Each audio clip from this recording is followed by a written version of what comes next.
अस्सलाम वालेकुम नाज़रीन। जिन लोगों को बहुत पुराना नज़ला ज़ुकाम है और कभी कभी उन लोगों के आधा सर दर्द होता है और चक्कर आते हैं, सर के बाईं तरफ खोपड़ी के अंदर दिमाग में दर्द होता है बहुत ज़्यादा और हल्के हल्के चक्कर मुसलसल आते हैं, ऐसी सूरत में आपने क्या करना है कि बनफशा के पत्ते आपके सामने मौजूद हैं, पंसार की दुकान पे लेकर आएँ और इसका कहवा बनाकर पिया करें।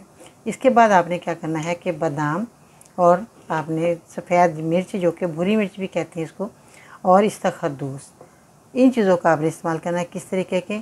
आपने मगज़ बादाम और इस्तखद्दूस और सफ़ेद मिर्च आपने हम वज़न ले लेनी। तीनों चीज़ों को 50-50 ग्राम लेकर आएँ। बादाम 50 ग्राम, सफ़ेद मिर्च 50 ग्राम और इस्तखद्दूस 50 ग्राम, और इसको आपने कूट कर अच्छे तरीके से पीस लेना है। जब आप कूट पीस कर रख लें, इसको आधा चम्मच आपने इस्तेमाल करना रोज़ाना सुबह शाम नीम गर्म दूध के साथ आप इस्तेमाल करेंगे।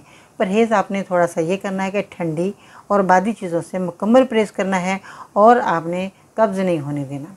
जिन लोगों को कब्ज़ की शिकायत रहती है उन लोगों को भी चक्कर आना शुरू हो जाती है, इसलिए अपने पेट को ठीक रखना है। आपने इस नुस्खे को बनाएं, इस्तेमाल करें। वीडियो के नीचे कमेंट करें कि आपको मेरा बताया नुस्खा कैसा लगा।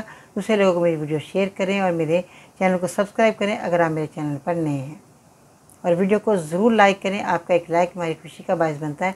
और आपने वीडियो के नीचे ये भी कमेंट करना है कि आप किस शहर से, किस मुल्क से मुझे देख रहे हैं, सुन रहे हैं, ताकि मैं आपका शुक्रिया अदा करना चाहूँगी। जब दवाई फ़ायदा दे दे तो अपना फीडबैक लाजमी दिया करें। आपके प्यारे से कमेंट का मुझे इंतज़ार रहेगा। तो अपना बहुत सारा ख्याल रखिएगा। आज के सुनहरे अल्फाज। अच्छा साथी वो है जिसे देखना तुम्हें खुदा की याद में मसरूफ़ कर दे, जिसकी गुफ्तगू से तुम्हारे इल्म में इजाफ़ा कर दे और जिसका अमल आखिरत में याद दिलाए। इन अल्फाजों के साथ बाजी भी उनको इजाज़त दीजिएगा। अल्लाह निगहबान।